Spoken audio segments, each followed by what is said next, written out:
Welcome to the LowCarb MD podcast. No one is beyond help. No one is beyond hope. As we have always said, we are bringing you medical information and cutting-edge science, but none of this is medical advice. Please seek out input from your own doctor.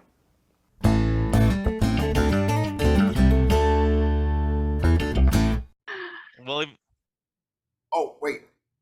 Hi, Jack. hello and welcome to the Low Carb MD podcast. Tro, we have someone who's going to talk more than us, it sounds like. I'm kind of excited about this. Yeah, this is awesome. You know, when you see, sometimes pictures are worth a million words or 1,000 words. And, we interact with so many people on social media. And, this person, Laura, caught my attention. I mean, the picture just speaks 1,000 words. It was like a person whose life was changed, a massive weight loss. Laura, tell me, how many pounds was it? 135 pounds. 135 pounds, right? I lost half my weight. And an enormous life changed. And, she started her journey, it sounds like about 5 years ago, but really about, 3.5 years ago. So, I'm interested in people. It's great to talk to scientists. It's great to talk to doctors. We yap about science and this and that. We all snooze when that happens. But it's really good to just hear how people's lives have been changed. And when I saw your picture, I was like, I want to know the person behind that picture. So I'm happy you decided to come on and share your story, because I know it's not easy, but I promise you it will be inspirational. Well, thank you very much. I'm excited to be here and to share my story. Although I don't think my story is special, I think I kind of represent a lot of just everyday American women who are struggling and have struggled with their weight for 20 plus years and have been lied to by the nutrition industry. So I don't think I'm special, but I think I've worked very, very hard, and I want to be a motivation to other people who say, I can't do it, because I'm a professional diet failure. I have failed every diet out there.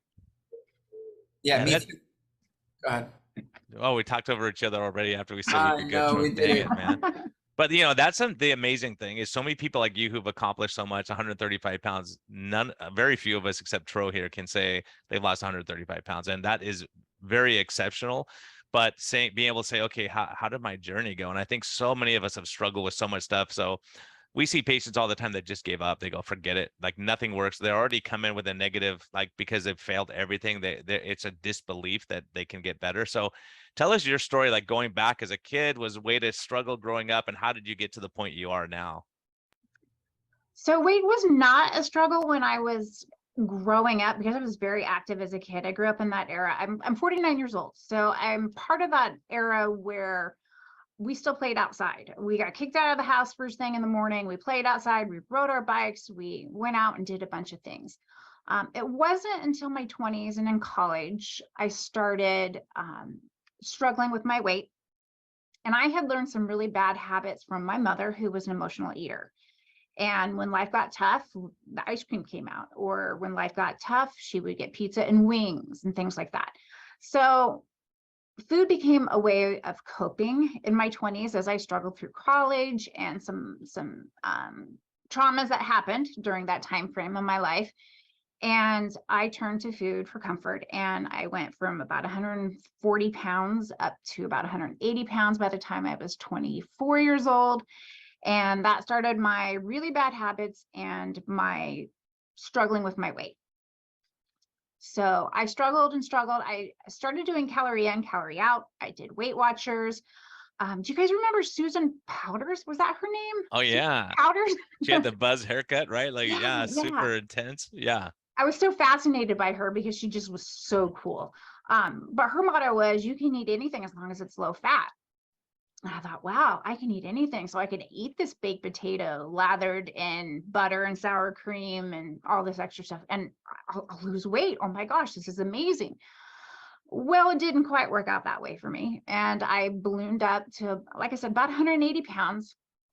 I started exercising because I was always told, oh, you can lose weight by exercising. And I did for a while. I got back down to about 140 pounds.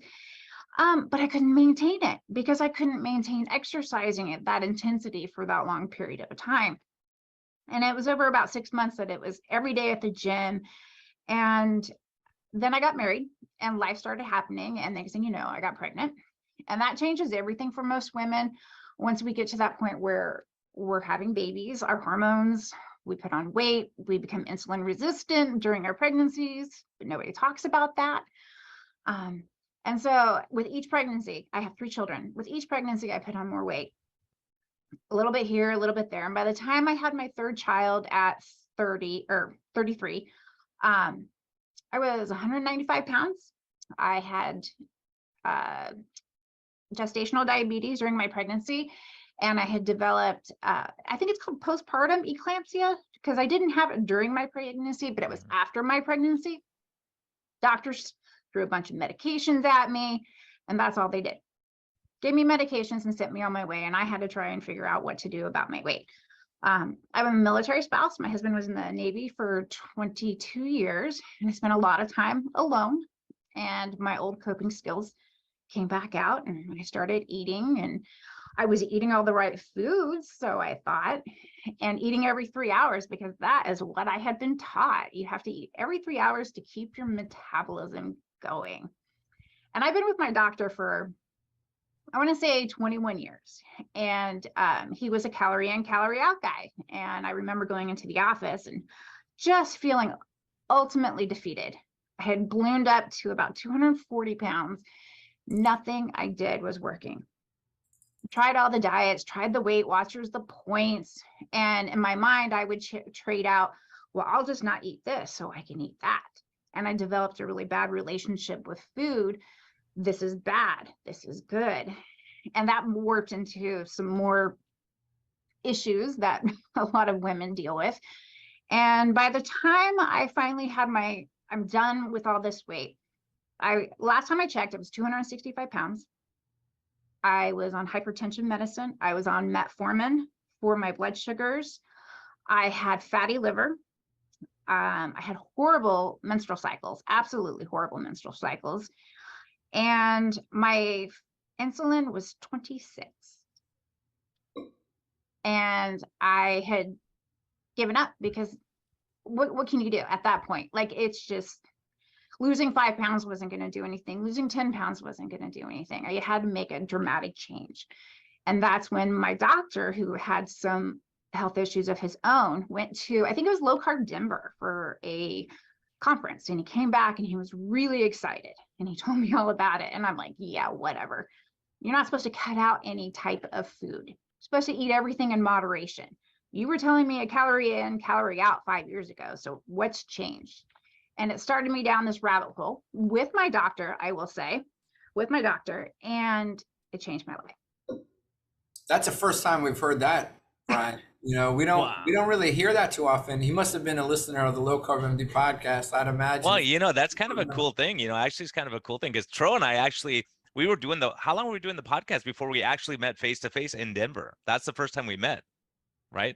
Yeah, it was about a year, I think. Yeah, I think we were doing the podcast for a year. We had never met each other. We had just seen each other online and Twitter and all that kind of stuff, and then did the podcast together because I have poor judgment and character or something. I called and begged him to join me. But you know, but that's a big thing. And when you said, oh, I got my insulin checked, it was 26, I was like, I never hear that. When you said that, I was like, oh, did your doctor just order that? Or was that you saying, I want my insulin checked? That was the first time I had ever had my insulin checked in all those years. But my doctor had gone, like I said, he developed his own health issues, which I'm not going to disclose here. But you can disclose stuff about us. We just can't disclose stuff about our patients. Like they could say all kinds of bad stuff about us, right, Tro? Well, he developed a chronic immune response type of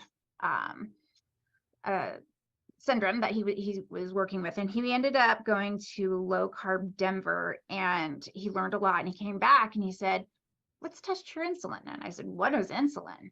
I'd had my glucose checked and it was about 105. I had my A1C and it was elevated, but it hadn't crossed over that 6.5 yet. I was like, what's insulin? And that was the first time I'd ever heard of insulin. What's funny is I went to my son's doctor at Naval Hospital, which is socialized medicine at its finest, let me tell you. And the doctor said something to me because I had had my son's insulin tested because unfortunately, he has some issues as well. And he's like, why would you test insulin? And I thought, should I educate this doctor? Do I have the time? And he said, you got to be careful because you might go into ketoacidosis, and that's not good for you. And I decided, well, I'm just going to walk away from that conversation. And here you go. Unfortunately, a lot of doctors just don't think about testing insulin. And my doctor thankfully did. And it was elevated to a point that I was going to be full-blown diabetic. You know, can I just tell you something? First of all, we need to give a shout out to Jeff Gerber and certainly Rod Taylor over out in Australia, because here we have, you know, their conference, which is a pretty big conference, who inspired, you know, your doctor to make a change. So we got to give a big shout out to Jeff Gerber, and I know they're doing Low Carb Denver again this year after a couple of years off. And you know, if you're a doctor, listen to this. You know, that's the conference that helped this patient lose under 30 pounds. So your doctor now is he's inspiring you, and you're starting to look into this and think about it. And where do you start? Because I know you said you dabbled for a bit before you went all in. So what happened during the dabbling, and then what happened that made you go all in? So the dabbling was, like I said, internet keto, where you go out there and you log into whatever your social media platform of the day is, and you have everybody who has an opinion about keto and low carb telling you, oh, you have to do this, you have to check your macros, you have to do this, you have to eat this much fat, you're not getting this, you're not doing that. It's called internet keto, and it's a nightmare. I warn everybody I know to stay away from internet keto. But I did that for about 2 years, thinking I was doing things right. Off and on. My biggest thing is I couldn't commit. Like, it was easy to cheat. Nobody held me accountable. I didn't understand the science behind low carb because nobody else was talking about the science behind low carb. And I think for me, what finally did is I watched Fat Fiction, and I watched a series of, did I say something wrong? No, There was somebody in Fat Fiction. I hear they would have gotten any doctor to do Fat Fiction. Brian, you know any doctors? yeah, they were desperate, man. They were desperate. They go, do you want to do this? And the best part is they emailed me like 6 times. I kept blowing them off. And then Doug Reynolds from Low Carb USA, SMHP. Anyways, it was just funny how it all worked out, and they were just great people and awesome. But it's really impacted a lot. And those patients, I still take care of a lot of them. It's amazing to see how their lives changed. You know, that movie is really, anyone that hasn't seen it, go see it. I'm in it. It's free. Such a great movie. And the thing I liked about it is it was talking to you, not at you.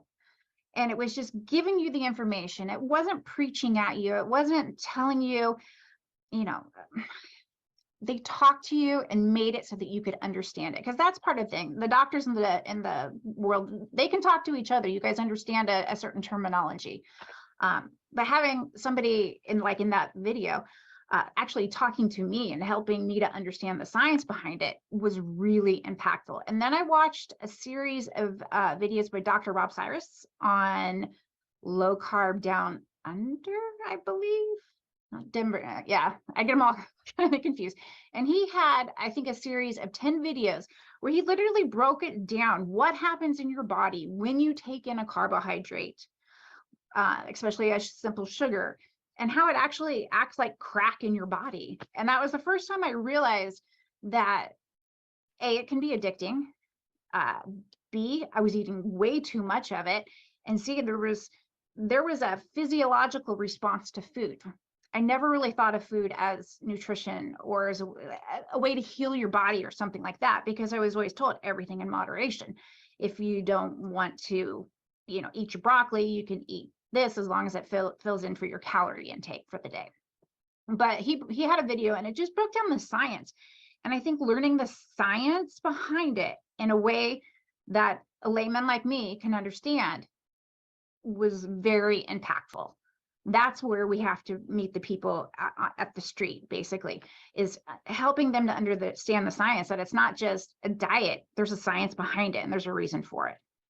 Yeah, that's a hard line for us, is saying, okay, we love to get into the science. Like that's what we do. We're doctors and we love the science, but we lose people because we get so caught up in the minutia. Like, okay, and like you said, people make it so complicated. Like, okay, can you just get rid of soda? Can you just get rid of rice? Can you get rid of these processed foods?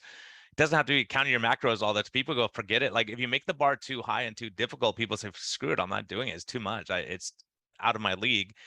And the other side of the token is the problem is a lot of people just say, tell me what to eat and I'll eat it, without ever knowing the science and why they're doing it. So you were smart enough to say, okay, I don't understand this stuff, but let me slowly learn about it, and take one step at a time.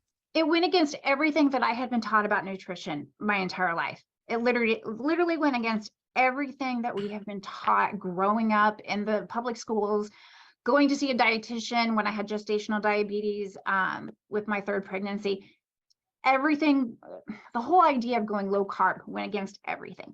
So I thought, all right, teach me, tell me why this is important. Where's the science behind it? And that is finally what did it, is to understand what happens in my body when I consume a processed carbohydrate. And that was impactful. Yeah, you know what's sad is we've known what processed carbohydrates do to health and what glycemia does to hunger for over 70 years. For 70 years, this information that would have helped you on your journey has been out there in the medical literature, and you didn't get it. No. What you got was calories. What you got was, it's your fault. If you save up your points of this, you can spend them on points of really, that. And that is, of course, M&Ms and McDonald's and Doritos, right? That's what we're all saving for, this concept of rewarding ourselves and stress eating good foods. And, that's the culture we grew up with. And the sad thing is that they've known since 1953, when Gene Mayer published in the New England Journal of Medicine, that glycemia modulates hunger, right? It makes us more hungry. And so it took you seeing a bunch of videos from Dr. Sivas to say, hey, wait a second, this is what it's doing to you. And so you get bad lab results, you start to get your eyes opened, and what happens next? So I finally said, okay, I'm going to try keto. And I wasn't sure how I was going to do it. I was kind of at a loss. So I started doing some more deep dives into what keto is, the best way to do it. And my doctor said, no, keep it simple. Eat this: meats, low carb vegetables, dairy, eggs. Shop the perimeter of the grocery store. I don't want you to buy anything in a package that has a barcode on it. And I said, geez, I don't know. Can I do that? He said, try it for 60 days. I said, okay, I'll try it. I was 75 pounds at that point. I was in horrible pain. Every joint in my body hurt. And I said, well, what's it going to hurt? So I started doing it. And thankfully, I brought my husband in for the journey. I think I shared a picture with you guys with both of us there. He lost 70 pounds, but he said, you know what, I want to keep you around, so I'm going to do this journey with you. And he had high cholesterol, so he was kind of concerned. He said, but I'm going to trust you that you're okay. And thankfully, our doctor ordered a CAT scan on him very early on, just to put my mind at ease. He came back as a 0. So it made me feel better knowing that I wasn't going to kill him by putting him on keto. But we both decided to do it. And I did it for 60 days. I went back in and I had my insulin tested, and it hadn't budged at all. Believe it or not, it hadn't budged at all. And I was like, gosh darn it, I'm done. I'm giving up. Thankfully, my doctor, about a year and a half before, had transitioned from a regular healthcare setting into a direct primary care setting. So I had 24/7 access to him. I could message him right this minute, and I'd hear back from him in about 20 minutes. He's really great about that. And I went on a rant, and this is stupid. This isn't working. My insulin's still the same.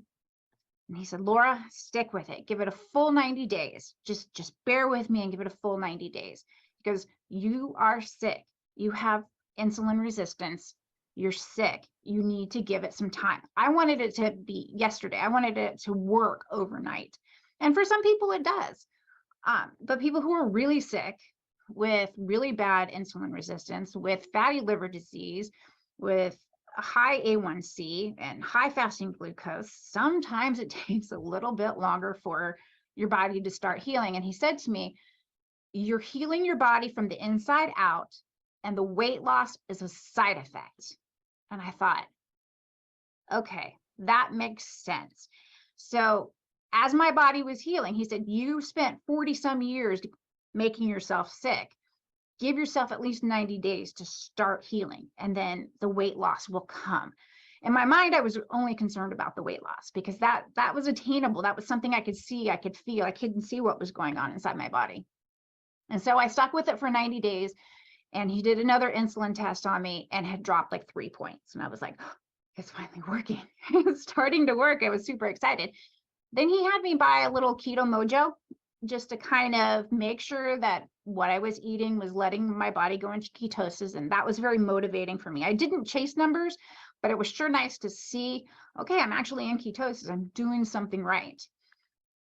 And so I stuck with it for the 90 days. My numbers started improving. And I spent really the first 3 to 6 months just learning how to eat differently and to recognize hunger cues, because I couldn't recognize a true hunger cue when I was eating a standard American diet because my blood sugars were constantly going up and down, up and down.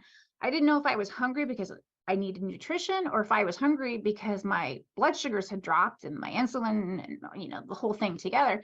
So I had to relearn what true hunger was. Am I eating for the right reasons? And allowing my body to feel full, which I never felt full before on a standard American diet. I was always hungry. So every 3 or 4 hours, it was, you know, some chips or something. And so for 6 months, I just worried about eating the right foods. I ate when I was hungry. I ate to satiety. I did not count calories, and my body started healing, and I slowly started dropping the weight. After about 6 months, the weight started dropping very quickly. And my doctor said, it's because your body is healing. And it did. I ended up over 16 months, it took me to lose 120 pounds.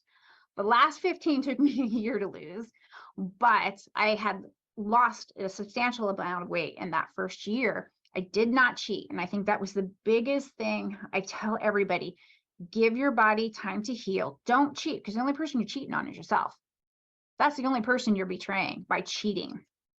And you'd hear people say, oh, I need a carb cycle. I'll have a cheat meal. It gets me out of a stall. No, that sends you down a spiral, you know, of can you say no to get right back onto keto? So for that entire time, I didn't cheat.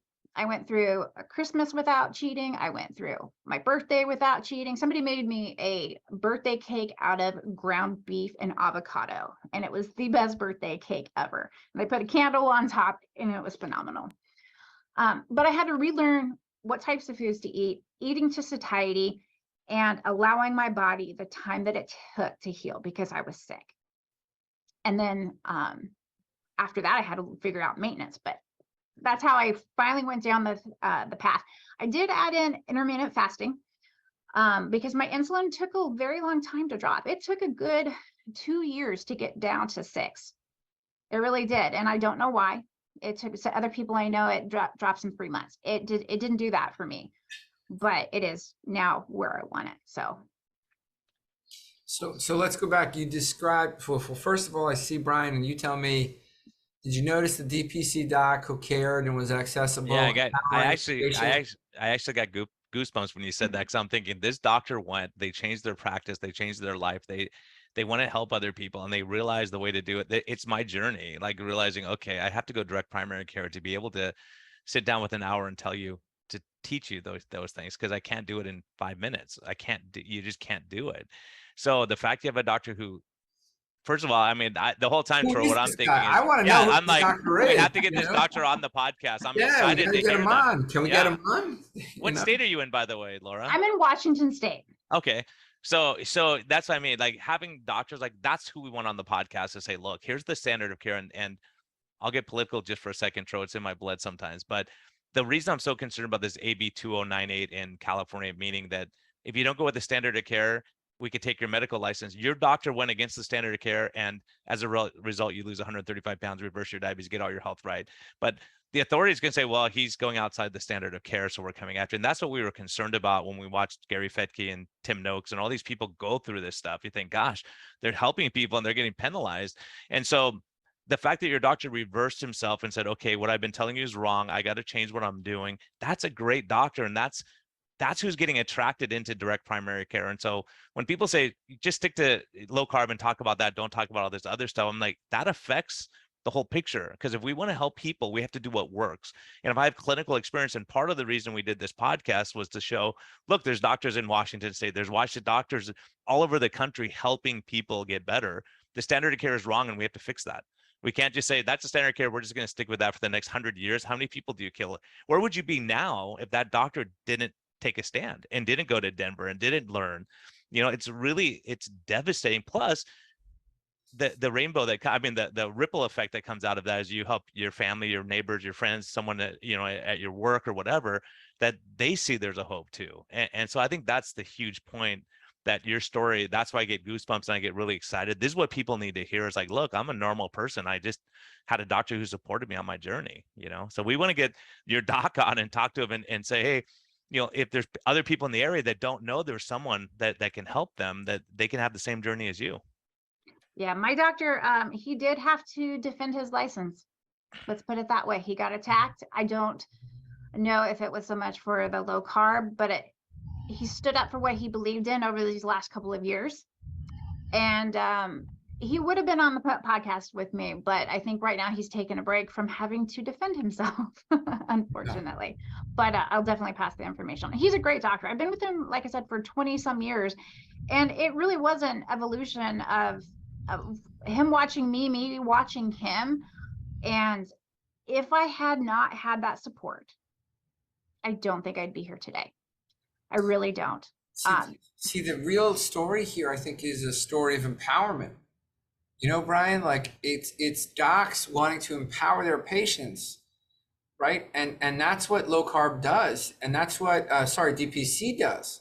Yeah. Is it gives us the opportunity to empower our patients, not to get them stuck in their own heads, like that their insulin should come down in 3 seconds, the confidence to keep going, the mental clarity, the resources, not to fall into that trap that all diets fail and you might as well quit. It sounds like he inspired you to keep at it. And that's exactly the message you needed at a time when you needed it. So the message was right and the timing was right and you needed it right. This was, I got to say, miracles do happen. And here you are, your family has lost 200 pounds. Yeah, absolutely. So what happens next? So you lose like 130 pounds and then what happens?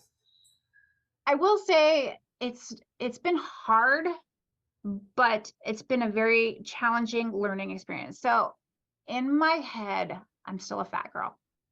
It's still taking a little while for that to catch up. So it has only been 3 years. And I had been heavy for 20 years for sure, at least 20 years. I think the mental side has been really, really hard to come to grasp. I walk by, I look in the mirror, I'm like, whoa, is that me? I still feel like a fat girl. For the longest time, I had to have my oldest daughter. I would go to buy some clothing at the store and I would gravitate towards the large or the extra large because I was a size 26. Now I'm a 6. And I would buy the larger clothes and she'd be like, Mom, put it back. You're tiny. And in my head, I couldn't wrap my brain around the fact that I was tiny and that I was eating steak and I was eating cheese and I was eating 5 eggs a day and bacon. So that the mental side has been really challenging to do that. I didn't get a whole lot of support from the people in my life, like my friends. Some of my friends did, but there were some that kind of tried to sabotage me, telling me that, oh, I was killing myself. I was going to give myself a heart attack. Cutting out any micronutrient is a bad thing to do. You're going to end up regretting this. You're going to end up with kidney stones. You're going to do all these horrible things to yourself. And what did those people say when you were, stress eating donuts and stress eating chocolate? What did they do then? Right? Yeah. No, I Exactly. mean, honestly, Where were what they? did they do then? What? Yeah, exactly. Where were they, saying, hey, maybe that's not a good choice for you. No, And they here's the worst part. They think this is our culture, right? Our culture, those people think that they're helping, they think they're doing something good, right? It's kind of like, no. You're an alcoholic, just have some alcohol. Like the CDC says women can have 6 drinks, right? So the CDC says 6 drinks is healthy, right? So just drink. Like we wouldn't do that with alcohol, but yet Right. we You can't see just the have a need to do small that with hit of food. crack to a crack addict. You just don't give them a little hit of it. And I think that's what Dr. Robert Cyrus was talking about, is it's all or nothing for a lot of people who are in the addiction phase of it. Yeah. And I was addicted to carbohydrates. I admit it. I was an absolute carb addict, but I didn't understand that you could be addicted to food. It didn't make sense because I was eating what I thought was healthy foods and eating everything in moderation. I wasn't depriving myself of anything, but I literally was addicted to processed food. Yeah, and anyone listening to this, go back, because I got converted right here, like in episode number 10. That's why I love this podcast. Rob Sive is on this podcast. We start talking about it. He goes, there's 2 food groups. There's fat and there's protein. He starts going on and on. I said, wait a minute, there's fat, protein, carbohydrate. He goes, no, that's a drug. Like Rob's way of just saying, no, that's wrong. They're wrong. And here's why. You don't need it to survive, and it's an addiction. And he goes through a series of points to say, clearly it's addiction. Then, but when Tro and I talked about it back then, everyone said we're crazy. Like people want to take our medical license, right? And then you start, and this is why it's so dangerous, that they know better than we do. This is what we're seeing in our practice, and we know what we're seeing. So we don't understand why, but we're seeing this, and I'm seeing people's mood get better and their energy and all this crazy stuff getting better, and autoimmune diseases like you're talking about getting better. And you say, wow, this is really, and people don't want to, they either don't want to give up the carbohydrates, or they're just not willing to bend on what they said for the last 15 years. I don't know, Tro. What do you think? Is more arrogance, or is it more you just have no desire to learn? From a doctor standpoint. From a doctor standpoint, I think it's a combination of arrogance, and there's no possible way we could have got it wrong. Like, you think you know better than the ADA? Is that what you're saying? Yeah, you think about Marshall when he showed that H. pylori causes ulcers, right? I mean, this is the type of stuff they gave him the hardest time. He was crazy, people would argue with him. And, this is the type of people you're dealing with. The academics, if it's not their idea, they're going to discourage it, right? And so the fact that, 3 docs can get on a podcast and articulate what food addiction is, or what carb addiction is, or whatever we call it, it's called binge eating. It's called, it goes by a lot of names. We all know what it is, right? And we all had it, or we all had it. I don't know, whatever you want to say. It's kind of like pornography. Nobody can define it, but we all know what it is when we look at it. Okay. We all know what it is when we look at it. So yeah, you're right. I think it's arrogance, and it's a lack of curiosity by our colleagues. And what's worse now is that it's criminalized to be curious in California. So good luck, Brian. Maybe you'll come join us in New York. Yeah, I, as an honest answer, really, Tro, is I never thought I would leave California. I stayed an extra year to get into medical school in California. I got accepted back East Coast, and I said, no, I'm going to stay in California. And I get into USC, go through all this. You go through all those years, and you look, gosh, because I look at the younger doctors, I have gray hairs and I'm older. So, I mean, the younger doctors cannot question the system.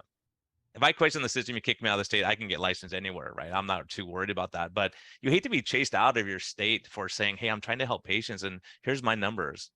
Look at my numbers, and look at the harm, and look at the benefit. So it's those kind of things when you can't practice medicine to the best of your ability, based on science, based on studies. We don't just do stuff like say, let's just try this. We had data and science. So that's what's hard, is when you have data and science, but we don't like your science. We like our science. So we're going to go from studies from 30 years ago and not really look at. So Laura, you're our defense, right? To see you and what you've accomplished in your life. It's not because you were just lucky. It's not just because you changed your attitude a little bit. It's because you made life's changes, and you had this interest saying, look, you have the desperation to go, I got to make changes, and I got to do it now. Right. Like one of my patients, as a matter of fact, I could have told you for the last 3 years, at least. No one's gotten diabetes under my watch. I have my first patient to get diabetes under my watch. First in 3 years that we're not taking off meds, but we're going to fix that problem quickly. She didn't follow up. She didn't get her labs done. But now she gets it. And I go, you're my best patient right now because you're scared. The heck is scared out of you right now. And you're saying, what do I do? And I'm watching her sugars drop, come back down. We're going to resolve this very quickly, you know? But it's one of those things where you say, gosh, if we watch and we're following the insulin, we're following what we need to, we could prevent these things from happening in the first place. And that's why I was so excited when your doctor checked in insulin. I was like, okay, that's a good doctor. Tro, it's probably less than 2% of doctors check an insulin level. Less than 2%, less than 1%. Yeah, less than 1% probably, and we're part of that 1%. So when you start looking at that, going, "Gosh darn it!" And the other thing I was wondering, you said your insulin didn't change over that short first time, and did your A1C change during that time? 3 months sugar average started. It dropped, I think, from 6.1 to 5.9. It dropped a little, so it gave me a little bit of encouragement. But it did take a little while. But I was pretty sick. And Laura, the other thing I love about your story is it wasn't this, I went keto, I lost 80 pounds in a week. You know, I mean, that's because people think that's what happened. And so many people are in your situation, and I haven't figured it out yet, but I think it has to do with stress and sleep and all kinds of other stuff and healing, is that I have some people, their insulin just hasn't dropped for a long time. And then all of a sudden, boom, it starts coming down. And it may have to do with losing visceral fat and putting on muscle mass and changes in the chemistry. But for some people, they're just super insulin. I'm one of those people. I can get super insulin resistant by having a couple glasses of wine here and there. I can gain weight like that. So it's just really figuring yourself out and what works for you, you know, and juggling that. But so many people go, I did it for 3 weeks, didn't work. I didn't lose weight, so I'm done. And instead of saying, gosh, just like the most important thing I would say is just be patient, trust the process. Just don't worry about the scale right away. Just worry about getting healthier and what your goals are down the road, you know? So what was your biggest like difficulty during that time? Have you faced any tribulation yet, or has it just been came off, stayed off? Well, right now I'm struggling with menopause starting. And this is becoming a very daunting issue. I lost all the weight, thankfully, and everybody keeps saying, oh, at least you did it before you started menopause. And I am grateful for that. But this transition for just getting into this new phase of my life, I put about 5 pounds back on with HRT. I'm doing bioidentical HRT because even with changing my diet and losing the weight, my cycles have become I was losing probably 10 days a month to PMS and horrible bleeding. And my doctor's like, here's your 2 options. I can put you on birth control or we can have a hysterectomy. He goes, but I want you to go see this nurse practitioner who specializes in women's hormones before we make any decisions. He actually admitted to me, I don't know enough about women's hormones to be able to treat you. And I appreciated that he told me that. So I sought out a nurse practitioner, and I'm only 3 months in, and it has caused a little bit of weight gain. So I'm fighting that. Unfortunately, hunger wins a lot, and the hormones the progesterone causes some hunger, unfortunately. I had gotten pretty good with my intermittent fasting and being able to maintain the hunger signals, and the hormones, unfortunately, for women can really skew that. But I'm only 3 months in, and I've always heard that it takes 3 to 6 months for your body to kind of regulate and figure that out. You might put a few pounds on, you might not. So I'm dealing with that, but I am grateful that I can still eat low carb. I know I'm not going to balloon back up to 265 pounds, even if I put a few pounds on. I will admit, though, I got pretty skinny. I got down to 125 pounds, and that's what I was all through high school. And my son came and he hugged me and he goes, Mom, you're too skinny. So the 5 pounds isn't so bad. No, not at all. But, tell me about the psychology a little bit. You mentioned this, and, I remember, being able to have a 34-inch waist from having a 52-inch waist, and being in the gym and somebody's making a fat joke, and I'm like, I'm thinking in my head, are they talking about me?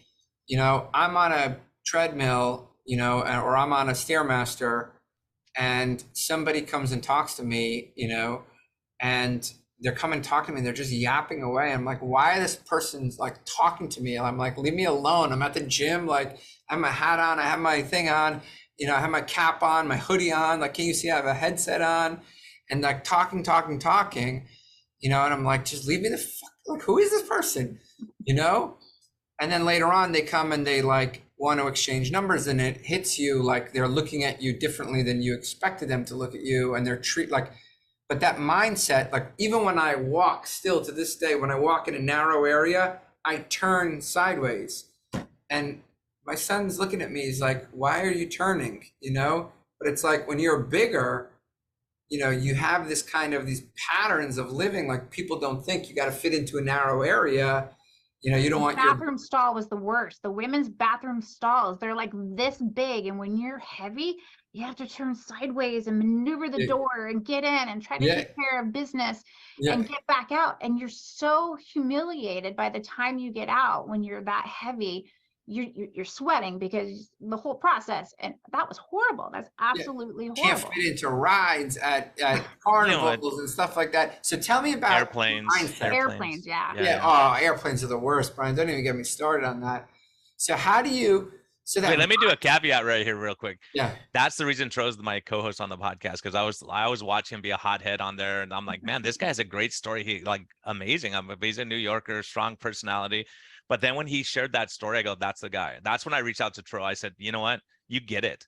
You understand that mentality of what it's like to go through this stuff. I mean, it's hard mentally what it does to us. You know, we all struggle with that when you're the biggest kid and, oh, you're just overweight. That's who you are. And, you know, you're not going to make it up this hill. Everyone else is. They're going to have to wait for you. Those kind of things are really damaging. You know, so when I saw Don't Tro even had think that, about I it, was Brian. like, he's the guy, you know. Brian, that's the stuff you don't even think about. Like I never like, I don't know how to say that. Like I went through most of my adulthood, you know, and maybe it was better for me, to be honest with you, but like I never had to deal with some of these things, right? But then all of a sudden your physique changes, you have to deal with a whole lot of new things. So and your mind still thinks differently. I'm still turning to fit into small areas. So what, you know, you mentioned you're still a fat person in your mind. So what does that mean to you? That means it's always going to be an internal struggle. And in a way, I'm grateful for it because I don't ever want to get cocky with my diet. I don't want to be like, oh, well, I can have what I want now. I've lost this weight. It's always going to be a struggle. I'm a carbohydrate addict. I'm a fat girl in a skinny girl's body. And I think it's one of those things that I need to take time and I need to be forgiving to myself. And that's been something that's been really hard because as a fat girl, I knew I was fat. I had enough shame for all of us. You know, I didn't need to be shamed at the doctor's office. I didn't need to be shamed at when I would go pick my kids up from school and I was the fat mom standing there. I knew I was fat and I had the shame to go along with it.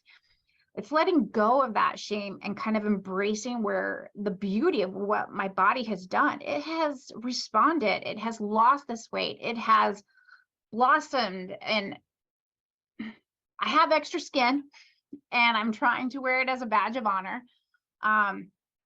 It is hard, but I am very proud of myself. I know I'm always going to struggle with the mental side of it, but that's okay as long as I don't allow myself to not forgive myself. I think that was one of my biggest things is forgive myself if I do mess up. I was always very hard on myself, and learning to allow your body to do what it needs to do to be healthy, to listen to what it needs, and to forgive yourself as you go along through the process. I don't know, you know, Amy Berger, right? She's amazing. She had a conversation I had gotten obsessed with the scale because I had wanted to see those numbers move so badly. And she finally said to me, she said, Laura, what's the big deal? Is that scale going to define you every single day? Are you going to have a good day because the scale's up 2 pounds? Is that who you are, that person on the scale? And I had to really stop and think, no, I'm Laura. I am wife, mother, friend, child of God. Like this is where my value is. It's not Your in my identity. size. Yeah. It's And not the value of my I- size, but damn, it does feel good to be skinny.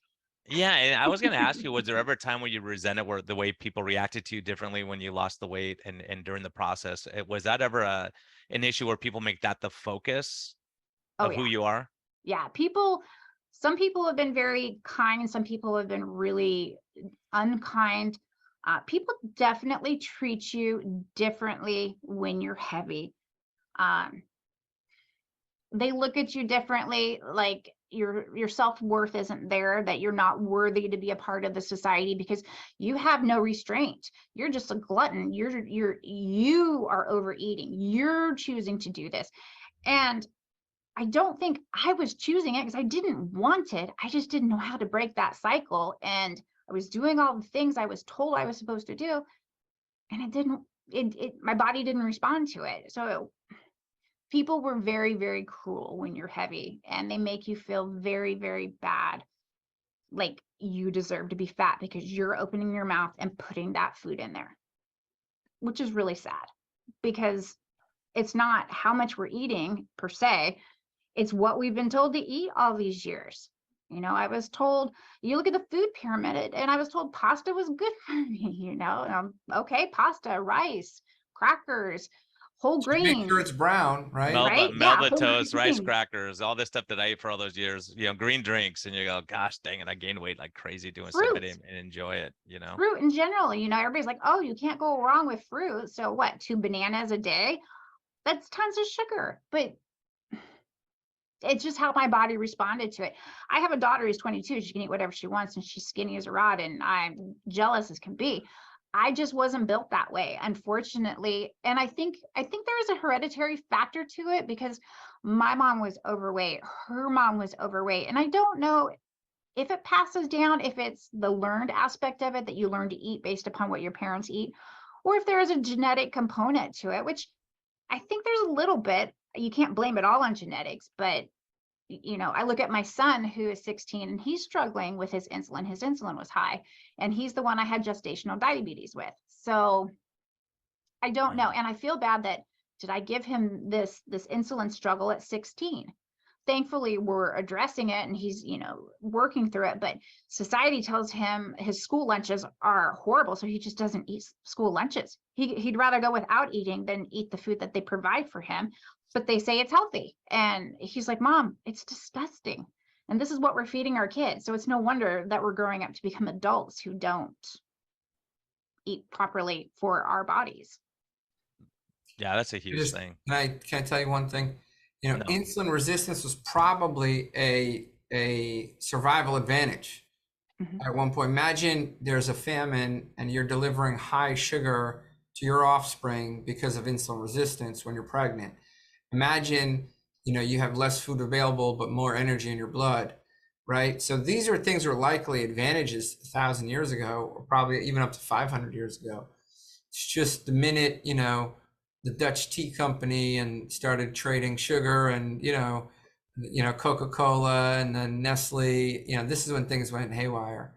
So don't blame yourself. It's not your fault what your kid has. A lot of people have it. It's a survival advantage. They'll make a great athlete. Right? Yeah, a lot of the athletes are insulin resistant as a baseline. Literally, that's amazing. So they can keep it off forever, and then once they stop playing, they gain 40 pounds, right? Because they're not. Yeah, but kids are mean to each other, especially if you have one that carries a little bit of extra weight. We lived through that one. We all know. lived through that one. But you think kids are mean? Let me tell you, 45-year-old women, they're brutal. They can be brutal. It never goes away, unfortunately. And you want people to be happy for you. My best friend was very happy for me and very supportive. Some of the other people in my life, not so much. And I don't know if they were jealous because I'd finally figured out what to do to lose the weight.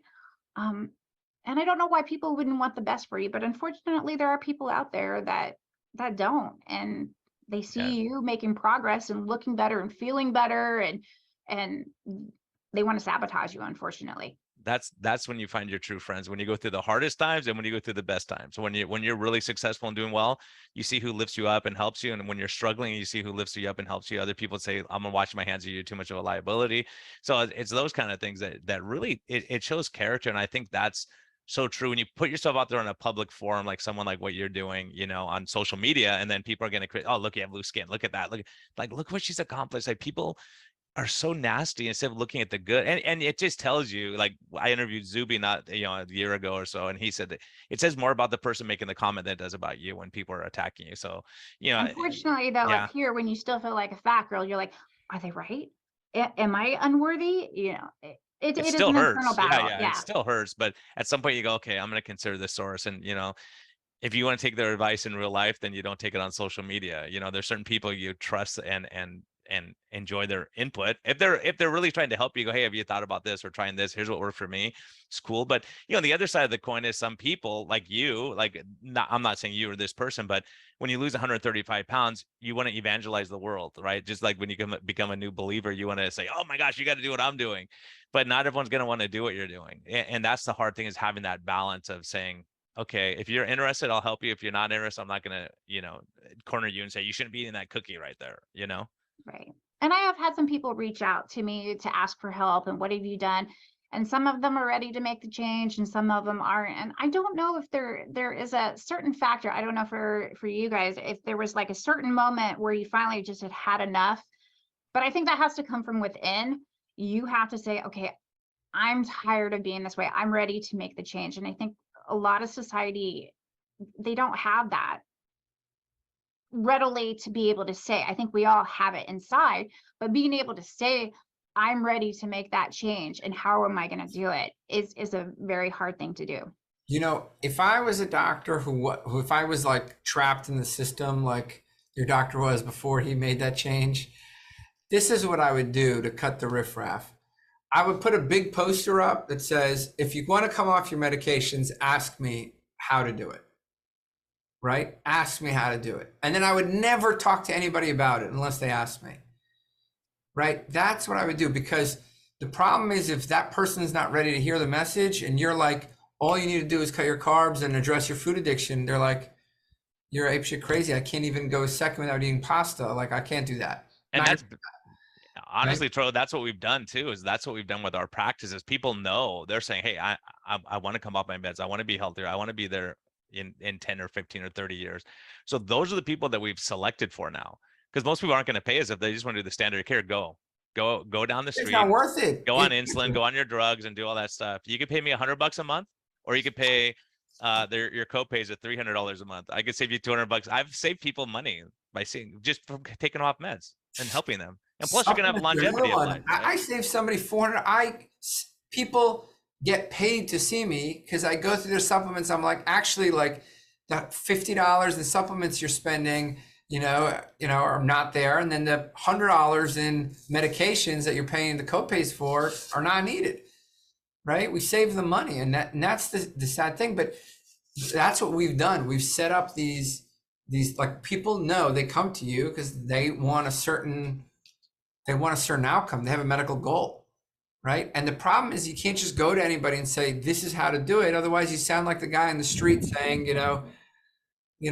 proselytizing, you know what I'm saying? And so, I wonder, I bet you're an inspiration to a lot more people than and I bet half of them are just not ready. Right? I will say it's hard to take compliments. I'm still working on that aspect, because before nobody ever paid me any compliments. I never heard, oh wow, you look nice today, or boy, that looks good on you. Those things are a little bit harder. So hearing somebody say, oh, you changed your life, help me, it's like, me? How has your relationship with your husband changed through your self-esteem or what you can do together, those kind of things? Oh my gosh. So he lost 70 pounds, and he was in the Navy, and he struggled with his weight for years and years. And he'd have to be roped and choked, is what they called it, to make weight every 6 months. And he would starve himself and everything. And we both started doing keto together. We both really only eat one big meal a day, and we make sure that that's a priority for us together as a family, that we eat together. We have so much more energy. It's amazing. Last weekend we stacked 2.5 cords of wood, just him and I out there having a great time. We wouldn't have been able to do that 10 years ago because we were both so incredibly overweight. We would have had to hire somebody to do it. And we have fun doing, household things together. It doesn't hurt the sex life, I will tell you that much. Losing the joint, it doesn't hurt that. So there's always that benefit. And I just want to stop at that because that's such a critical thing. That's the connection, the bonding with couples. And so sometimes the wife or the husband gains a lot of weight. And Tro, that this is one of the things that came up on episode 13, talking about addiction and pornography and all these things. Because Tro is making this observation that goes, they're having more sex with their partner and they're doing less pornography, and they're, because it's that self-esteem, the testosterone, the estrogen, all these things that change, and people don't realize that they grow apart. And then once the relationship has been severed because of our own self-esteem issues or lack of attraction or whatever, then it goes totally KY. Because if you're not engaging with your husband, then you're going to engage with cookies at night or ice cream to calm your nerves and make yourself feel better. And I've seen that too. So it's a huge thing that we kind of joke about it, but it's totally real. Oh, it's extremely real. I'm grateful for that aspect of it, because I remember hearing people say, oh, by the time you've been married 25 years, like you have been, you'll be lucky if you have sex once a week. And I'm like, what? And now I'm like, hey, y'all. Well, that's why I'm a big believer in hormone replacement now. Yeah. I got converted. Yes. Teresa Mealy, thank you. Yeah, But DHEA it is does, great. yeah, but it does make a difference. These kind of things are those kind of things that we just don't think about. It's like, oh, it's just normal. Like I have people all the time, and Tro, you hear it too. It's like, oh, I'm 50 now, so that's why I'm like have no sex drive and I'm fatigued all the time and I just go to sleep, and there's no excitement. There's no, hey, let's go for a hike. Let's go do a new adventure. Those are all hugely important, because the relationship at home, if it's bad, it's going to screw up all your other relationships. There's no doubt about that. And so, if you're not happy with your family and you're upset all the time and frustrated because you've gained weight and you can't fit in your clothes, and all those things are they're real. Those are real things that affect our quality of life. And so you get longevity benefits, but also enjoying the time. You don't want to live, to be 100, but you're laying in bed for the last 20 years of that. Right. And I'll say my husband's always been very attentive. He's my best friend, but it definitely improved. I will definitely say that. And I don't know if it was me that changed from this. I mean, I think men are always interested in sex. But even as a female, like, I think it did shift my hormones. I was sleeping better. I was feeling better. I had more energy. I wasn't always exhausted at night or in the morning or whenever, that I was more willing to participate because I didn't feel so bad all the time. My body didn't ache. I didn't have that belly that got in the way, of having fun. And then also when you have little babies and they're throwing up on you and you're running around like crazy, and then I just want to go to bed. You're not thinking about sex. You just want to go to bed. I'm like exhausted, done. And that's Right. kind of, when I get home from my old job, where I was like working 18 hours, you're just exhausted. You don't have anything else to give. You've given all you have. And so that's a big thing too, of just being present, and being able to enjoy a big dinner with your husband and enjoy conversation and connection and bonding and all those kind of things. And we've bonded over changing our diet too. It's funny because he works at a military facility and people give him flack all the time because he doesn't eat when he's at work, because he does do intermittent fasting with me. And for me, intermittent fasting is a way of controlling my food demons. I'm just putting that out there. I know not everybody agrees with IF, and that's fine. For me, I only have to face my food demons for my snack and my one meal a day. And they are food demons that I'll always have to deal with. But he gets so much flack because he doesn't eat at work, but he's sitting there watching the guys put the rice. Oh, I need all my carbs or I can't work out and be strong. And my husband is almost 50 and he's running circles around these 25-year-old guys. All I can tell you is what it sounds like is when we take away sugar as self-medication, when we take away alcohol, self-medication, then we look to some of the stuff that we like, quality time, bonding, and that leads to intimate affairs. When I've seen this, and I don't know what it is. It's not just pornography like we talked about. I've seen people with gambling addictions, kind of improve. Like, how can I explain that? I don't know. Alcohol, drugs, alcohol, shopping addiction, all of that. Anxiety and depression Yeah. changed immensely. Because I had really bad anxiety. I had to the point where I had a prescription. If I needed it, I could take it. And I just realized recently I haven't had that filled in over a year because I haven't needed it. I used to get really anxious going to the dentist because I hated the dentist. Now it doesn't seem to bother me. And my doctor's like, what's changed? I'm like, I couldn't tell you, but I feel okay. I feel okay. And I don't have that anxiety or that horrible Well, depression. you're not eating any carbs, so you're not going to have too much work. Well, I'll Work tell on your you, teeth, I'll tell you, my dentist will attest to this. I just went in and they were like, you know how long it's been since you've been here? I go, yeah, I know. I'm like, your schedule, my schedule, COVID, whatever. And then when I was getting my clean, she's like, oh my gosh, you really, really take care of your teeth. Like, and the dentist was joking when he came, he goes, I love you low carb guys. You guys are going to put us out of business. Right. Yeah. Because that's another thing. You don't think about the dental health and all that kind of stuff. And so, all those things. I mean, it sounds like you're aging backwards, and that's awesome. And that you're enjoying life and you have that glow about you and you're enjoying stuff and you want to help other people. And that's, we're so excited to have you on, because we get lost in the science sometimes and we have all the experts, and that's what we didn't want. We started this podcast really wanting someone like you. Your story will speak to thousands of people more so than Tro and I talking about the Krebs cycle or something. Although the science is important, but just make sure that when you're talking to people like me, that I don't want to say dumb it down, because it's not that. It's making it where it's relatable. How does it relate to me? When you're talking about my insulin, why does that matter? Dr. Ben Bickman has been very, very instrumental in my understanding insulin, and I could listen to him talk for days. And he's a scientist, but I could listen to him nonstop because he makes it extremely relatable. He talks to me through the podcast, and you feel like you're part of the conversation, and that's part of it is to understand what's going on in your body, because they don't tell you that you can preach at me until you're blue in the face. Don't eat this. Tell me why. Like, why shouldn't I eat it? And then if I understand, then I'm like, oh, okay. Loris, just so you know how important you are, we stood at Ben Bickman to listen to you today because he's giving a grand rounds right now as we speak. But like, you're making me feel bad. You're making me feel bad. But that tells you, it does tell you something. There's people like him. There's people like Jason Fung. Like, you'll have these other guys make fun of them, but they don't understand what geniuses these guys can explain it. And we go, hey, do you ever drive your car? Here's the one we're talking about with gas and electric cars or whatever, and be able to make it in terms you go, oh, that makes sense. And I think that's one thing that's what I do with my patients here. Just say, let's act like you know nothing about this stuff, and let's try to build the base of knowledge. But that's what Tro's great at too, is being able to make it so that it's relatable to people, that you can say, okay, is this something I can do? Do we have to, if you say you're never going to ever taste bread the rest of your life, then obviously people go, forget it. If you're addicted to bread and I tell you can never have it again, it's really stressful.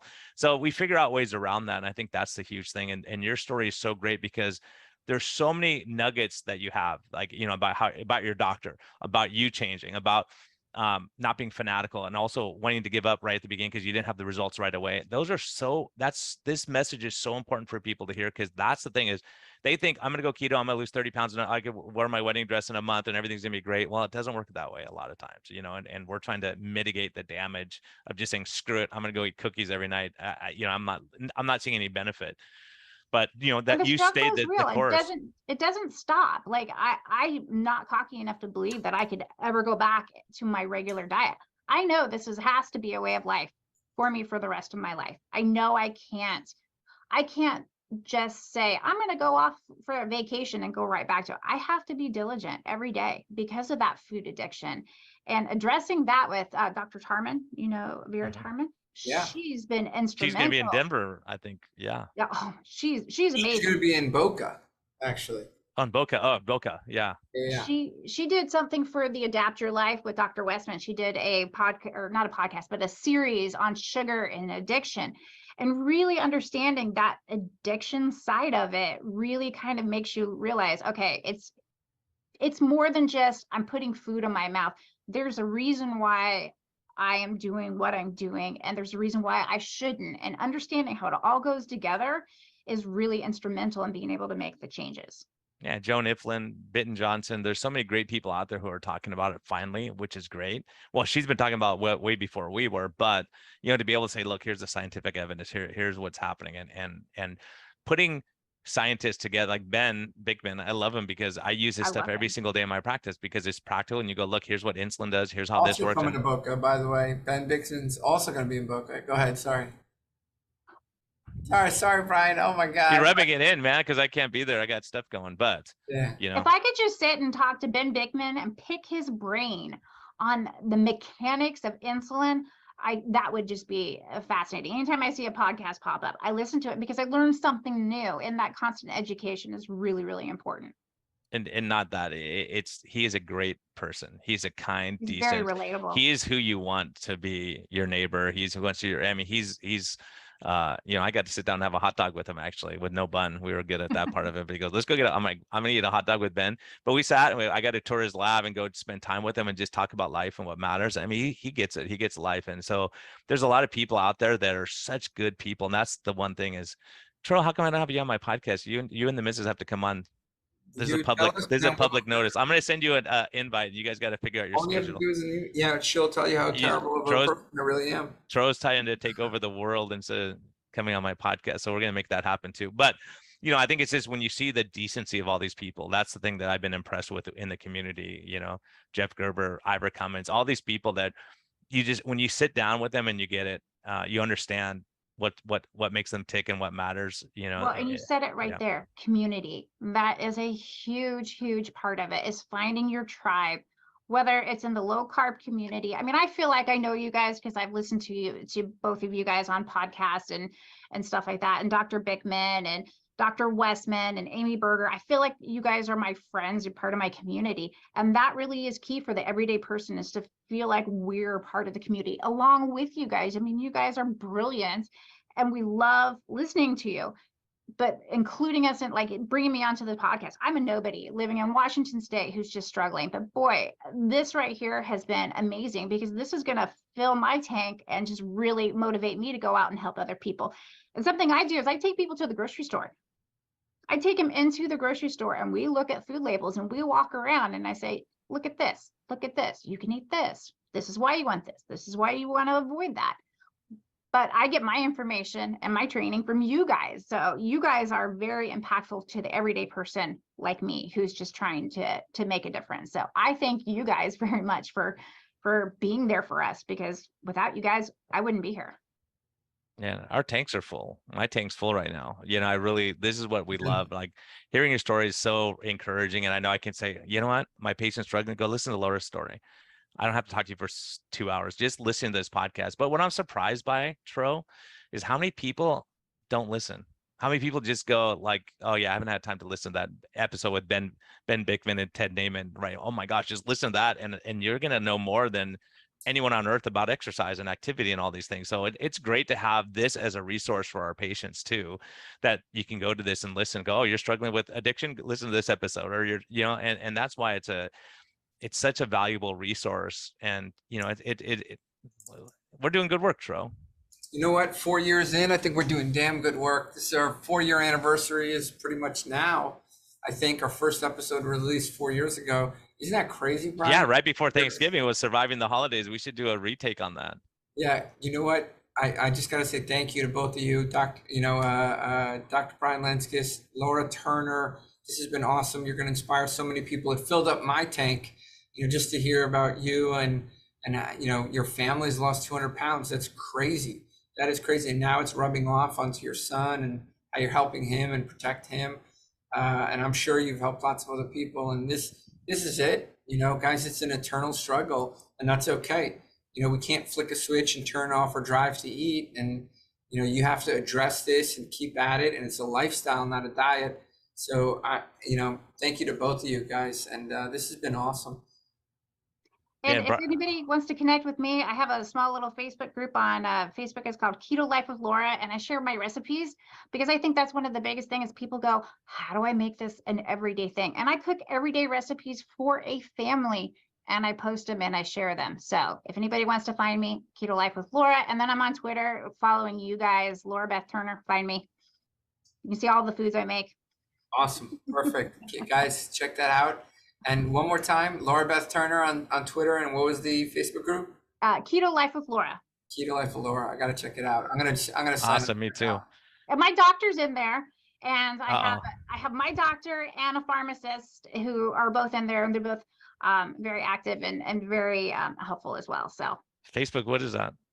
I know, right? Yeah, I know. They No, I'm just kidding. That's awesome. like That's awesome. Yeah. No, I might have to go look now. Now I have to go look and see who your doctor is. Low carb for Twitter. Twitter is where I go for all my low carb community, because it's very active and stuff like that. So that's the best. You know, I like what you're saying.